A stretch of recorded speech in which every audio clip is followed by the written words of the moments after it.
Assalamualaikum warahmatullahi wabarakatuh. Perkenalkan, saya Wulan Nuralika dari Prodi Akuntansi. Di sini saya akan menjelaskan tentang negara hukum.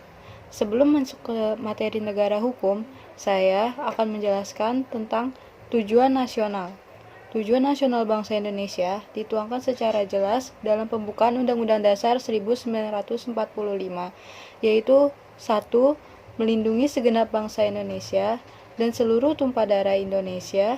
Yang kedua, memajukan kesejahteraan umum. Yang ketiga, mencerdaskan kehidupan bangsa.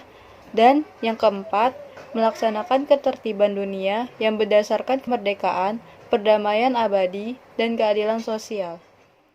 Selanjutnya, kita akan lanjut ke materi negara hukum.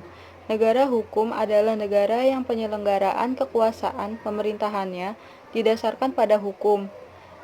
Di dalam ilmu hukum, dikenal dua istilah yang diterjemahkan ke dalam bahasa Indonesia menjadi negara hukum, yakni Rechtsstaat dan the rule of law.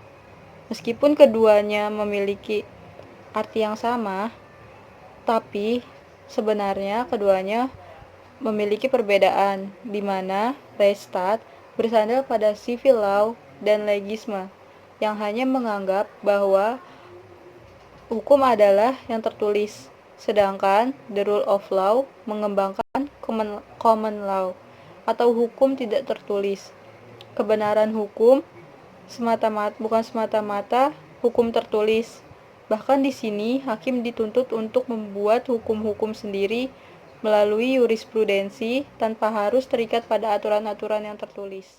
Sebagai warga negara yang baik, kita harus menaati hukum yang berlaku.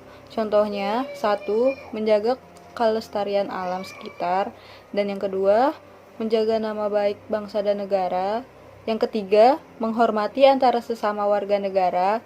Yang keempat, membuat atau memiliki kartu identitas penduduk jika sudah cukup umur. Yang kelima, mempunyai surat izin mengemudi ketika mengendarai kendaraan. Yang keenam, membayar pajak tepat waktu. Yang ketujuh, mematuhi peraturan yang ditetapkan. Yang kedelapan, tidak melakukan tindakan kriminal. Lalu, apa alasan mengapa kita harus menjadi warga negara yang taat hukum? Yang pertama, agar kita tidak melanggar hak asasi manusia orang lain. Yang kedua, sebagai wujud dari ketaatan kita terhadap hukum. Yang ketiga, agar dapat menjaga ketertiban dan kenyamanan dalam masyarakat. Demikian materi yang dapat saya sampaikan, kurang lebihnya mohon dimaafkan. Wassalamualaikum warahmatullahi wabarakatuh.